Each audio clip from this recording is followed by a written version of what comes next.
Hey everyone, so friend कैसे हैं आप सभी। आशा है आप सभी अच्छे होंगे, मस्त होंगे, स्वस्थ होंगे। सो गाइस, आज की वीडियो काफी इंपॉर्टेंट होने वाली है उन स्टूडेंट के लिए जो महाराष्ट्र आयुष काउंसलिंग में पार्टिसिपेट करने वाले हैं। चाहे आप 85% स्टेट कोटा वाले स्टूडेंट है, यानी कि जो महाराष्ट्र के स्टूडेंट है, ठीक है, जिनका महाराष्ट्र डोमिसाइल है, ठीक है, या चाहे आप 15% ऑल इंडिया कोटा वाले स्टूडेंट है, यानी कि जो अदर स्टेट के कैंडिडेट है और महाराष्ट्र के प्राइवेट कॉलेज में एडमिशन लेना चाहते हैं। तो यहाँ पर 85% state quota as well as 15% all India quota वाले स्टूडेंट के लिए शेड्यूल रिलीज कर दिया गया है।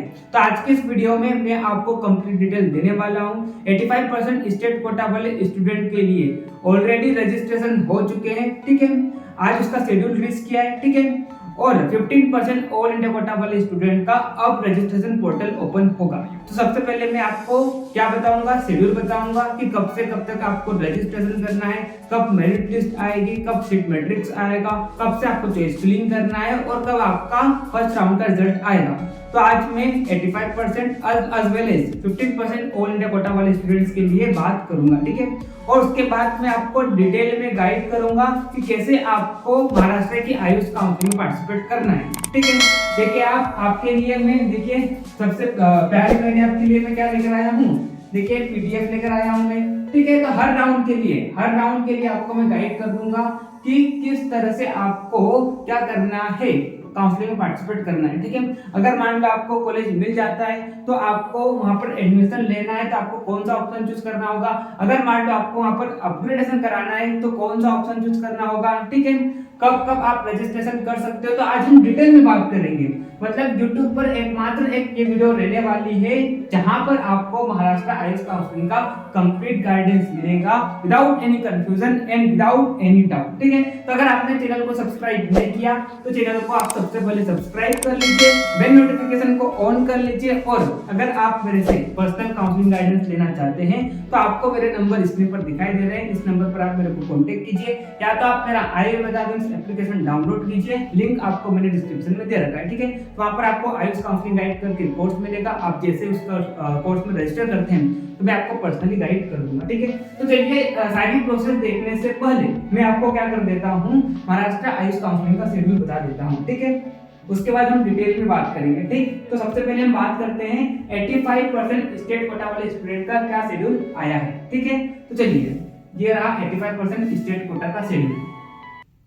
आप सभी को पता है महाराष्ट्र आयुष काउंसलिंग के लिए जो वेबसाइट है वो क्या है, महासीईटी, ठीक है। आप गूगल पर जाएंगे तो आप महासीईटी सर्च करेंगे तो सबसे पहले ही आपकी वेबसाइट ओपन हो जाएगी, ठीक है। लास्ट में मैं आपको वो भी बता दूंगा कि आपको कहां पर ये करना है, ठीक। चलिए, तो सबसे पहले हम बात करते हैं जो महाराष्ट्र के कैंडिडेट है, यानी कि जो जिनका महाराष्ट्र डोमिसाइल है, तो उनके लिए क्या शेड्यूल है, और ये जो शेड्यूल है वो कब रिलीज कर दिया गया है, कब रिलीज कर दिया था, ये 3 सितंबर को ही शेड्यूल आ गया था, लेकिन मैं आपको आज बता रहा हूँ। चलो कोई बात नहीं, ठीक है, भले ही थोड़ी लेट आती है लेकिन यहाँ पर आपको राइट इंफॉर्मेशन और सारी चीजें एक बार में ही समझ में आ जाएगी इस एक मात्र वीडियो में, ठीक है। तो चलिए, अगर मैं 85% स्टेट कोटा वाले स्टूडेंट्स की बात करता हूँ, ठीक है, तो सीट मैट्रिक्स जो है फर्स्ट राउंड के लिए सीट मैट्रिक्स यानी कि कौन कौन से कॉलेज पार्टिसिपेट करेंगे वो कब रिलीज किया जाएगा वेबसाइट पर,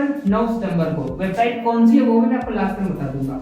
ऑनलाइन चॉइस फिलिंग, यानी कि आपको जो भी कॉलेजेस पार्टिसिपेट कर रहे हैं तो उनकी आपको प्रेफरेंस देना है, उसका टाइम दिया है 9 सितंबर से लेकर 11 सितंबर के शाम के 6 बजे तक, ठीक। उसके बाद declaration of CAP round first, यानी कि फर्स्ट राउंड का जो रिजल्ट है वो कब आ जाएगा, 13 सितंबर को आ जाएगा।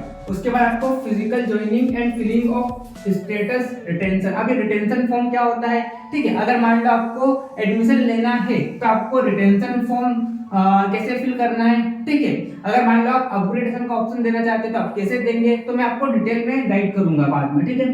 तो आपको जो भी कॉलेज मान लो अलॉट हो गया है और अगर मान लो आपको वहां पर एडमिशन लेना है तो आप 14 सितंबर से 18 सितंबर के 5:30 बजे तक ले सकते हो, ठीक है। फिर आगे यहाँ पर बोला the schedule for subsequent CAP round of BMS, BHMS and BOMS courses will be declared later. तो जैसे ही आएगा वो भी मैं आपको बता दूंगा, ठीक है। चलिए, अब हम बात करते हैं 15% ऑल इंडिया कोटा वाले स्टूडेंट्स के लिए, ठीक है, इनका क्या शेड्यूल है वो हम देख लेते हैं।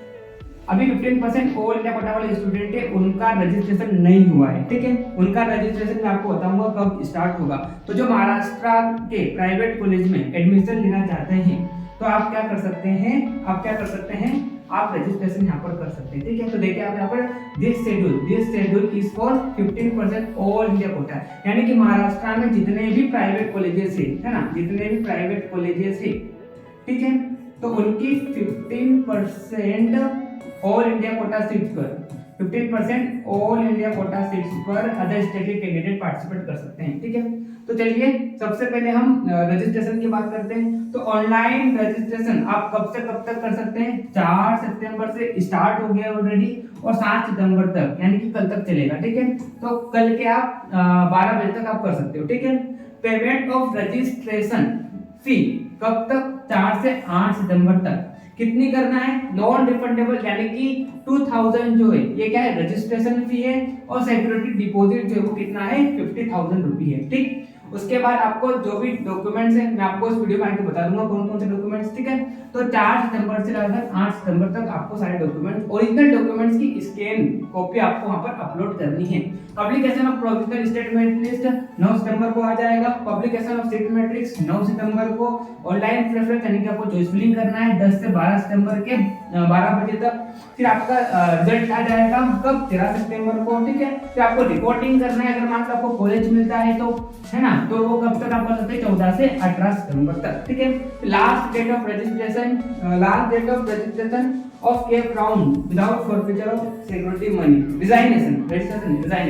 अगर आपको जो कॉलेज मिला है और अगर आपको लगता है कि आपने मेरा वहाँ पर एडमिशन ले लिया है, लेकिन मेरे को वहाँ पर जाने के बाद पता चला कि इस कॉलेज में नहीं पढ़ना, मेरे को कुछ चीज आपको अच्छी नहीं लगी, तो आप क्या कर सकते हैं? 28 सितंबर से पहले आप रिजाइन वहां से कर सकते हो, ठीक है। The window of online registration और एप्लीकेशन फॉर्म वो 7 सितंबर को क्लोज हो जाएगा। तो जो भी महाराष्ट्र के प्राइवेट कॉलेज में एडमिशन लेना चाहते हैं तो आप रजिस्ट्रेशन कर सकते हैं, ठीक है। 4 सितंबर से ऑलरेडी स्टार्ट हो गए और कल इसकी लास्ट डेट है। उसके बाद यहाँ पर शेड्यूल 2 राउंड 2 के लिए यहाँ पर शेड्यूल रिलीज कर दिया गया है। राउंड 2 के लिए जो सीट मैट्रिक्स है 29 सितंबर को आ जाएगा। फिर से यहाँ पर रजिस्ट्रेशन पोर्टल खुलेगा, 29 से लेकर 1 तक आप कर सकते हो, ठीक है। फिर पेमेंट ऑफ रजिस्ट्रेशन वही 2000 रुपए रजिस्ट्रेशन फी है जो कि नॉन रिफंडेबल है, और 50,000 यहाँ पर क्या है? सिक्योरिटी मनी है, ठीक है। तो आपको कब तक करना है? ये 1 अक्टूबर तक, ठीक है। 1 अक्टूबर तक आपको क्या करना है? पेमेंट कर लेना है, ठीक है। पब्लिकेशन ऑफ कंबाइंड रजिस्ट्रेशन आपकी मेरिट लिस्ट आ जाएगी, है ना। कब आ जाएगी वो? 2 अक्टूबर को। फिर आफ्टर सक्सेसफुल पेमेंट आपको क्या करना है? चॉइस फिलिंग करना है। 2 अक्टूबर से लेकर 4 अक्टूबर तक आपका रिजल्ट आएगा सेकंड राउंड का 4 अक्टूबर को। आपको फिर आप फिजिकल रिपोर्टिंग करना है 5 से 9 अक्टूबर के बीच में, ठीक है। और लास्ट डेट ऑफ रिजाइनेशन, अगर आपको कॉलेज मिला है, आपने एडमिशन ले लिया और आपको लगता है कि यहाँ पर मेरे को आगे कंटिन्यू स्टडी नहीं करना है, लेकिन आपकी जो सिक्योरिटी मनी जो आपने 50,000 भरी थी वो फॉरफिट हो जाएगी, आपको वापस नहीं मिलेगी। अगर आपने एडमिशन ले लिया फिर सीट को रिजाइन करते हो तो आप कब तक कर सकते हो? 19 अक्टूबर तक कर सकते हो, ठीक है। इसके बाद यहाँ पर रूल्स की बात करते हैं। देखो, तो हम सबसे पहले 15% ऑल इंडिया कोटा वाले स्टूडेंट्स के रूल्स की बात कर लेते हैं, ठीक है। तो seats under all India Kota for private unaided institute, ठीक है। मतलब इनका क्या होता है? प्राइवेट अनएडेड इंस्टीट्यूट मतलब जो कंप्लीटली प्राइवेट है, ठीक है। इस पे कोई गवर्नमेंट बॉडी रूल नहीं करती है। तो इन कॉलेजों में अगर आपको एडमिशन लेना है तो आप सब ओपन कैटेगरी यानी कि जनरल कैटेगरी में माने जाएंगे, आपकी कोई कैटेगरी यहाँ पर मान्य नहीं होगी। बाकी रेस्ट जितने भी कॉलेजेस है वहां पर क्या होगा? Category wise as per central government, ठीक है। तो as per central government list वहां पर आपकी कैटेगरी मान्य होगी, लेकिन प्राइवेट अनएडेड इंस्टीट्यूट के लिए आप सभी जनरल कैटेगरी में आएंगे, ठीक है। उसके बाद हम बात करते हैं there shall not be any requirement for domicile, और ऑल इंडिया कोटा में अगर आप पार्टिसिपेट करना चाहते हैं तो आपको डोमिसाइल सर्टिफिकेट की रिक्वायरमेंट नहीं है, ठीक है। उसके बाद allotted candidate will have to produce all original document. हाँ, तो जितने भी AAA की इंफॉर्मेशन बुलेटिन में जो डॉक्यूमेंट दिए गए हैं तो वही सेम डॉक्यूमेंट आपको महाराष्ट्र की ऑल इंडिया कोटा काउंसलिंग में भी लगेंगे, ठीक है। Candidates already registered to state counselling, देखो अब जो कैंडिडेट 85% स्टेट कोटा में रजिस्टर जिसने कर दिया है, तो वो ऑल इंडिया कोटा में भी पार्टिसिपेट कर सकता है। ठीक है, देखिए आप, if desire for admission in all India quota 15% all India quota seats of private unaided institute for BMS BHMS and BUMS courses will have to register again. तो जो 85% स्टेट कोटा में पार्टिसिपेट कर चुका है, अगर वो ऑल इंडिया कोटा में भी पार्टिसिपेट करना चाहता है तो फिर से आपको यहाँ पर अलग से रजिस्ट्रेशन करना होगा, है ना। 2000 रुपीज इसकी रजिस्ट्रेशन फी है, 50,000 सिक्योरिटी मनी है। ठीक है, और यहाँ पर देखिए आप आगे यहाँ पर क्या बोला, स्टेट और union territory counselling authority will consider round 2 for all India quota seats and, हाँ तो यहाँ पर ये बोला है कि ऑल इंडिया की जो काउंसलिंग हो रही है, इसके सिर्फ और सिर्फ कितने राउंड होंगे, इसके सिर्फ और सिर्फ 2 राउंड्स होंगे। ठीक है, बाकी इसकी जितनी भी सीट्स बचेगी उसके बाद तो वो किसको फॉरवर्ड कर दी जाएगी, स्टेट कोटा में चली जाएगी। ठीक है, उसके बाद यहाँ पर क्या बोला, अब देखो उसके बाद यहाँ पर ये बोला कि जो कैंडिडेट 85% स्टेट कोटा में और 15% ऑल इंडिया कोटा में पार्टिसिपेट करता है, और अगर आपको 15% ऑल इंडिया कोटा में सीट अलॉट हो जाती है और साथ में आपको 85% स्टेट कोटा में भी सीट अलॉट हो जाती है, तो आपको फिर डिसाइड करना है कि आपको कहां पर एडमिशन लेना है। देखिए यहाँ पर the security deposit will be forfeited if a candidate does not join the allotted seat of round 2। और यहाँ पर इन्होंने ये बताया है कि अगर जिस भी कैंडिडेट्स को क्या मिल जाती है, राउंड 2 में सीट मिल जाती है, और अगर आप क्या करते हैं उस सीट को छोड़ते हैं, तो यहाँ पर आपकी जो सिक्योरिटी मनी वो फॉरफिट कर दी जाएगी, यानी कि आपको वापस सिक्योरिटी मनी नहीं मिलेगी। Further the security deposit will also be forfeited if the allotted seat of round 2 is cancelled due to any unforeseen, हाँ और साथ में यहाँ पर ये बोला कि अगर मान लो कोई कैंडिडेट पार्टिसिपेट करता है, पार्टिसिपेट करने के बाद उसको कॉलेज अलॉट होता है, कॉलेज में जाता है डॉक्यूमेंट वेरिफिकेशन के लिए, अगर आपका कोई भी डॉक्यूमेंट गलत हो जाता है और अगर आप एडमिशन के लिए इनएलिजिबल हो जाते हो, तब भी आपकी सिक्योरिटी मनी जो है वो क्या हो जाएगी, फॉरफिट हो जाएगी। ठीक है, for example the candidate gives wrong information, अगर मान लो जैसे, तो यहाँ पर 2 केस में आपको कॉलेज मिल गया लेकिन आपने क्या किया, एडमिशन को कैंसिल किया, तब भी आपकी फॉरफिट हो जाएगी। और अगर मान लो आप एडमिशन लेने गए और आपके डॉक्यूमेंट गलत हुए, तब भी आपकी सिक्योरिटी मनी फॉरफिट कर दी जाएगी। ठीक है, उसके बाद यहाँ पर आप देखिए, जैसे मैं आपको पहले बोला था, candidates who are allotted seat in both, अगर जिसको दोनों मिल जाती है, state quota plus all India quota में, वी हैव टू डिसाइड, आपको डिसाइड करना है कि which quota seat they want to join. Candidate can join the seat only through 1 quota. ठीक है, तो अगर मान लो आपको 15% में भी सीट अलॉट हो गई, ठीक है, अगर आपको 85% कोटा में भी अलॉट हो गई, तो आपको फिर डिसाइड करना है कि आपको कहां पर एडमिशन लेना है। आप दोनों में से किसी एक जगह पर ही एडमिशन ले सकते हैं, है ना। Candidates allotted and join all India Kota seat in round 2, अगर आपको राउंड 2 में सीट मिल गई और अगर आप उसको ज्वाइन कर दिए, तो आप सीट क्या कर सकते हैं, कैंसिल कर सकते हैं। कब तक, 19 अक्टूबर से पहले, लेकिन आपकी जो सिक्योरिटी मनी जो आपने डिपॉजिट की, जो कि 50,000 है, वो आपको वापस नहीं मिलेगी। ठीक है, with the cancellation will not be under allowed any circumstance. उसके बाद मतलब 19 अक्टूबर के बाद आप रिजाइनेशन नहीं कर सकते। And candidates have joined status after 19 October not eligible for any subsequent counselling process. ठीक है, तो अगर मान लो आपने एडमिशन, अगर मान लो आपको ऑल इंडिया कोटा में सीट मिल जाता है, ठीक है, और अगर आप क्या करते हैं, ज्वाइन कर लेते हैं, ठीक है, तो आप क्या कर सकते हैं, 19 अक्टूबर से पहले उस सीट को छोड़ सकते हैं, लेकिन आपकी सिक्योरिटी मनी जो आपने डिपॉजिट की थी वो क्या हो जाएगी, कैंसिल हो जाएगी, आपको वापस नहीं मिलेगी। ठीक है, और अगर मान लो आप वहां पर ज्वाइन करते हैं, तो इसके बाद आप बाकी सभी काउंसलिंग प्रोसीजर में आप नहीं रहेंगे, बाकी अदर राउंड के लिए आप इनएलिजिबल हो जाएंगे, चाहे वो 85% का हो। ठीक है, चलिए अब हम बात करते हैं यहाँ पर कुछ क्वालिफिकेशन जो कि आपको पता ही है। ठीक है, जो जनरल कैटेगरी वाले स्टूडेंट हैं उनको 50% चाहिए काउंसलिंग पार्टिसिपेट करने के लिए 12th में, और साथ में नीट क्वालिफाई होना चाहिए। और जो अदर कैटेगरी वाले कैंडिडेट हैं उनको 40% चाहिए पीसीबी में, और साथ में नीट क्वालिफाई होना चाहिए। ठीक है, तो ये तो मैंने 15% ऑल इंडिया कोटा वाले स्टूडेंट्स के बारे में बात कर लिया। अब मैं आपको 85% स्टेट कोटा वाले स्टूडेंट्स के बारे में बात करने वाला हूँ। ठीक है, आई होप आपको सारी चीजें समझ में आ रही होगी। अगर आपको कोई डाउट हो आप कमेंट में पूछ लो, मैं आपके आंसर कर दूंगा, या तो मेरी स्क्रीन पर आपको नंबर दिखाई दे रहे हैं, इस नंबर पर आप मेरे को कॉन्टेक्ट कर लीजिए। ठीक है, चलिए अब हम डिटेल में बात करते हैं 85% स्टेट कोटा वाले स्टूडेंट्स के बारे में। ठीक है, और यहाँ पर आपको है ना यहाँ पर जो ऑल इंडिया कोटा वाले स्टूडेंट है वो भी इसको देखिए, क्योंकि यहाँ पर आपको मैं सारे रूल्स बताऊंगा कि कैसे आपको राउंड 1 के बाद अगर मान लो आपको कॉलेज मिलता है तो आप कैसे वहाँ पर एडमिशन ले सकते हैं और अपना एडमिशन कंफर्म कर सकते हैं, और कैसे अगर आपको मान लो अपग्रेडेशन करना है तो कैसे आप करा सकते हैं। तो आज मैं आपको डिटेल में बताने वाला हूँ, ठीक है। तो चलिए स्टार्ट करते हैं हम। अब मैं आपको स्टेप बाय स्टेप बताने वाला हूँ, ठीक। एक मिनट, चलिए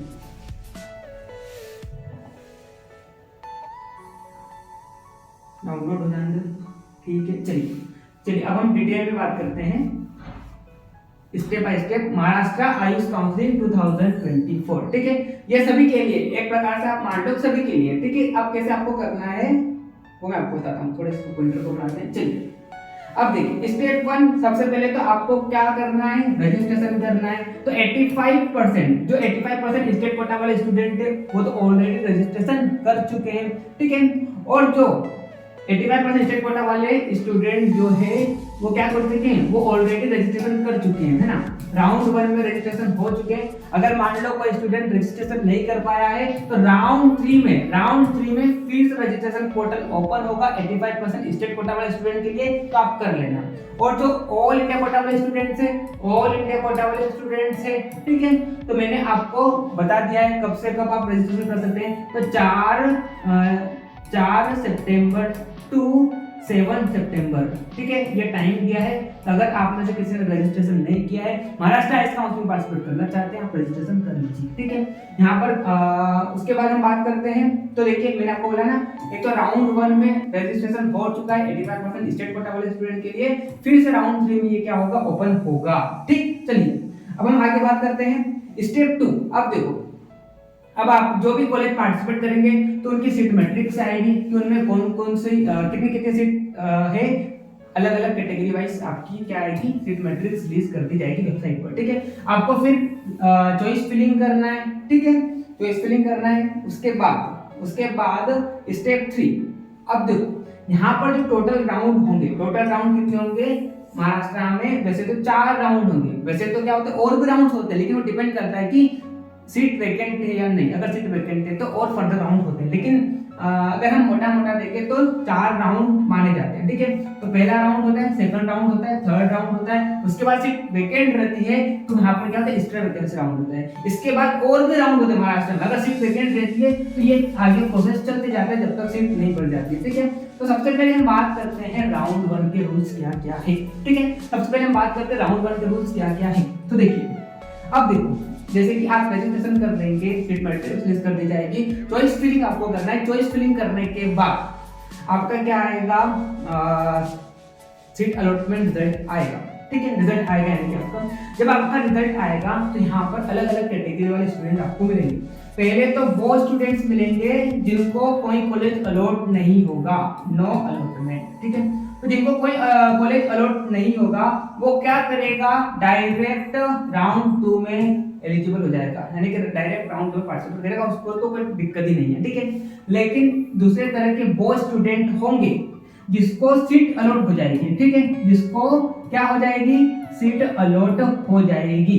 तो यहाँ पर 3 कैटेगरी वाले स्टूडेंट रहेंगे। पहले तो वो रहेंगे, ठीक है। पहले तो यहाँ पर वो स्टूडेंट रहेंगे जो क्या करेंगे, जो सेटिस्फाइड हो जाएंगे, जो भी कॉलेज उनको अलॉट हुआ है सेटिस्फाइड हो जाएंगे कि मेरे को यहाँ पर एडमिशन लेना है, मेरे को यहाँ पर क्या करना है, मेरे को एडमिशन लेना है। तो ऐसे स्टूडेंट को क्या करना है, जो भी कॉलेज अलॉट हुआ है सारे डॉक्यूमेंट विद फीस लेकर आपको कहाँ पर जाना है, कॉलेज में जाना है, ठीक है। कॉलेज में जाना है और वहां पर आपको क्या करना है, आपको वहां पर रिटेंशन का फॉर्म फिल करना है, ठीक है। आपको वहां पर क्या करना है, रिटेंशन का फॉर्म फिल करना है, ठीक है। अगर आप एडमिशन लेना चाहते हैं आपको वहां पर रिटेंशन का फिल करना है। अगर आप रिटेंशन का फॉर्म फिल कर देंगे इसका मतलब ये है कि आपका एडमिशन वहां पर कंफर्म हो गया है, ठीक है। आपका एडमिशन वहां पर क्या हो गया, कंफर्म हो गया है। अब इसके बाद आप नेक्स्ट राउंड के लिए क्या हो जाएंगे, इनएलिजिबल हो जाएंगे, ठीक है। उसके बाद हम बात करते हैं अब दूसरे कैटेगरी के वो स्टूडेंट होंगे, है ना। अब यहाँ पर दूसरे कैटेगरी के वो स्टूडेंट होंगे जो अपग्रेडेशन का ऑप्शन देना चाहेंगे, यानी कि जिनको क्या करना है, इससे बेहतर कॉलेज चाहिए, जिसको लगता है कि मेरे को इससे बेहतर कॉलेज मिल जाएगा तो मैं अपग्रेडेशन का ऑप्शन दे दूं। तो उस स्टूडेंट को भी क्या करना है, जो भी कॉलेज अलॉट हुआ है सबसे पहले तो वहां पर आपको ज्वाइनिंग करना है, आपके सारे डॉक्यूमेंट वेरिफिकेशन वगैरह सब कुछ प्रोसेस होगा। लेकिन अगर आप मान लो अपग्रेडेशन का ऑप्शन देना चाहते हैं तो आपको वहां पर रिटेंशन का फॉर्म नहीं फिल करना है, आपको वहां पर रिटेंशन का फॉर्म नहीं फिल करना है, ठीक है, आपको रिटेंशन का फॉर्म नहीं फिल करना है। तो आप डायरेक्ट क्या जाएंगे, अपग्रेड की प्रोसेस में चल जाएंगे, ठीक है। फिर आपको सेकंड राउंड में पार्टिसिपेट करना है, ठीक है। तीसरे वो स्टूडेंट होंगे जिनको कॉलेज अलॉट हो जाएगा, लेकिन वो क्या कर लेगा, डायरेक्ट फ्री एग्जिट ले लेगा, ठीक है। ना तो वो कॉलेज जाकर ज्वाइन करेगा, ना वो अपग्रेडेशन का ऑप्शन चूज करेगा, डायरेक्ट वो फ्री एग्जिट ले लेगा, ठीक है। अगर आप यहाँ पर अपग्रेडेशन का ऑप्शन देते तो उससे ये होता है कि आपको जो पिछली सीट अलॉट हुई है वो आपकी सेफ रहती है। लेकिन अगर आप फ्री एग्जिट का ऑप्शन देते हैं तो आपको जो पिछली सीट अलॉट हुई है वो आपकी सेफ नहीं रहेगी, ठीक है, वो आपके हाथ से चली जाएगी। लेकिन जो अपग्रेडेशन का ऑप्शन देते हैं उसके लिए ये सीट क्या होती है, सेफ रहती है। अगर आपको बेटर कॉलेज मिलता है तो मिल जाएगा, अगर नहीं मिलता है तो ये कॉलेज आपको अलॉट हो जाएगा वापस से सेकंड राउंड में, ठीक है। तो ये सारे स्टूडेंट्स रहेंगे इतने कैटेगरी के। तो जो एडमिशन लेना चाहता है उसको रिटेंशन देना है ताकि एडमिशन कर जाए, कंफर्म हो जाए, ठीक है।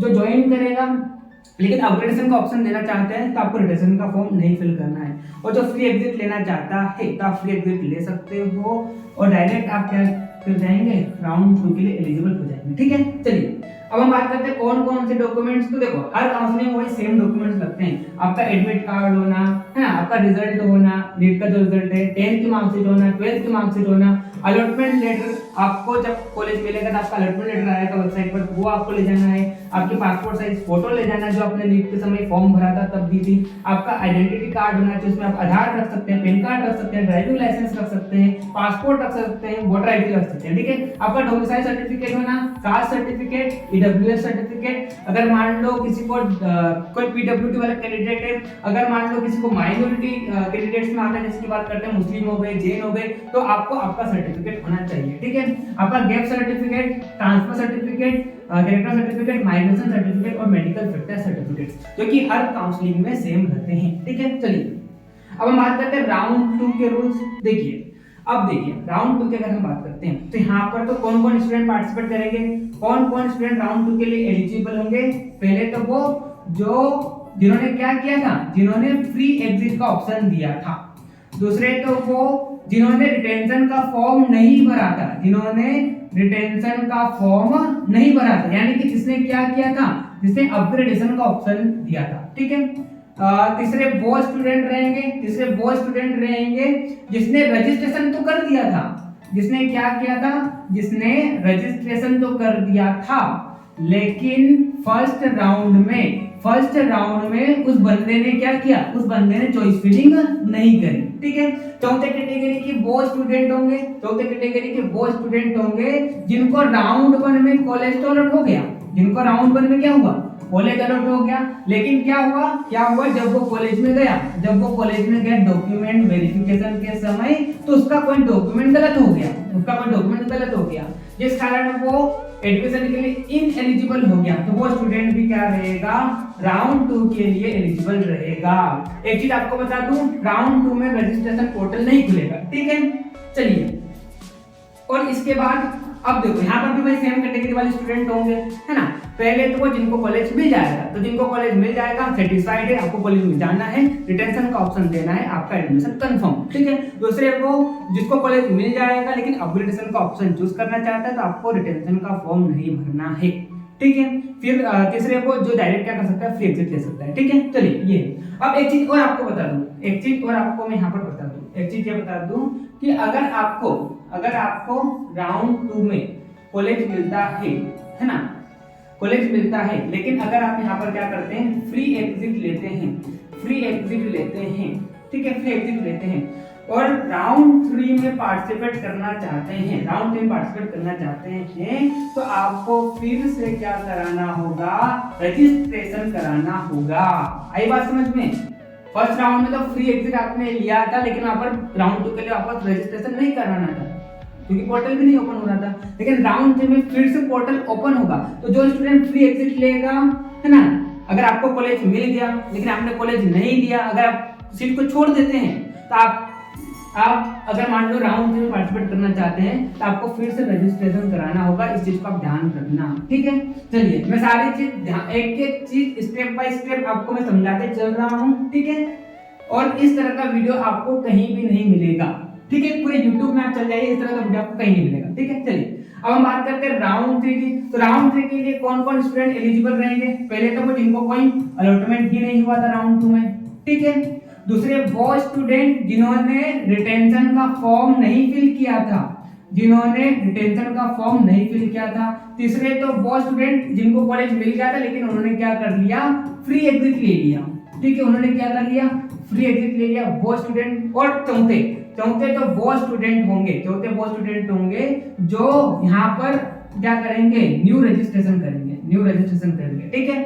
चलिए तो ये स्टूडेंट क्या रहेंगे, एलिजिबल रहेंगे। अब यहाँ पर अगर आपको मान लो सीट अलॉट होती है, अगर आपको सीट अलॉट होती है तो आपको यहाँ पर एडमिशन लेना ही है, ठीक है। आपको रिटेंशन का फॉर्म फिल करना ही है। थर्ड राउंड के बाद कोई अपग्रेडेशन का ऑप्शन नहीं है, ठीक है। फिर मतलब यहाँ पर तो कोई सवाल ही नहीं उठता है। अगर आपको कॉलेज मिला है तो आपको यहाँ पर एडमिशन लेना ही है। अगर आप नहीं लेते हैं तो फर्दर काउंसलिंग के लिए आप क्या हो जाएंगे, इनएलिजिबल हो जाएंगे, ठीक है। बाकी जिनको कॉलेज नहीं अलॉट होता है, ठीक है, तो अगर मान लो सीट वैकेंट रहती है तो आगे क्या होगा, आपका एक्स्ट्रा वैकेंसी राउंड होगा, ठीक है। तो इस तरह से पूरा प्रोसेस रहने वाला है। मैंने हर एक डिटेल आपको बताई है ना। और फिर भी अगर आपको कोई डाउट हो तो आप कमेंट बॉक्स में पूछ सकते हैं। मेरा नंबर आपको स्क्रीन पर दिखाई दे रहा है, इस नंबर पर आप कांटेक्ट कर सकते हैं। अगर आप चाहते हैं कि मैं आपकी पेड काउंसलिंग, मैं आपकी पर्सनल काउंसलिंग गाइड करूं मैं आपको, ठीक है, तो आप मेरा काउंसलिंग गाइडेंस कोर्स ले सकते हैं।